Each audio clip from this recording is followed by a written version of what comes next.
Paano nga ba gumawa ng homemade liver spread? Kani-kanyang version, pero ito yung naging version ko dahil ito yung gusto ng anak ko. So maghanda lang kayo ng any liver. So ito ay bigay ng anak ko itong liver ng baka. So ito yung mga ingredients ko. Bawang, sibuyas, kiniling, meron akong luncheon meat na chicken at saka yung liver.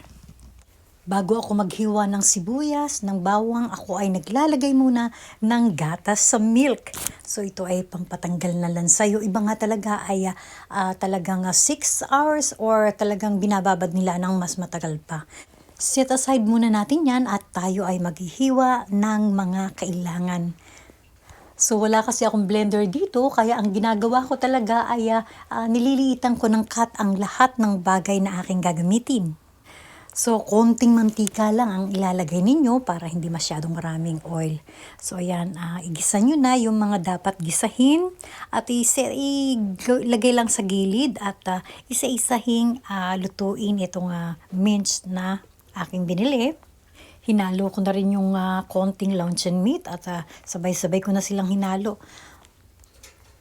So, itinabi ko lahat yun para lutuin ko naman itong liver. So, mas maganda yun.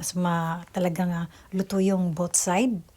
Malambot naman ang liver, kaya lang talagang gusto ko talaga siyang hiwa-hiwain para madali siyang i-blend. Ngayon ko palang lalagyan ng garlic at saka yung templado na paminta.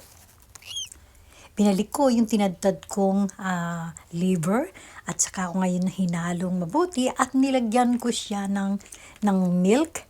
At itong milk na to ay aking pinakuluan lang. Isang kulo lang naman ng milk ay okay na. Pinalamig ko lang ng konti at saka ko siya binlend. So wala akong blender kaya ito lang ang aking nakayanan.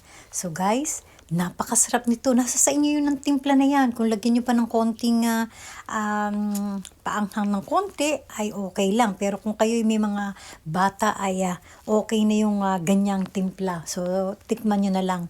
So guys, ito napakasarap guys. Ito yung talagang gustong-gustong liver spread ng anak ko. So, ginagawa ko lang kapag gusto nila talaga na kumain ng liver spread. Thank you so much guys for watching and see you to my next vlog. Bye!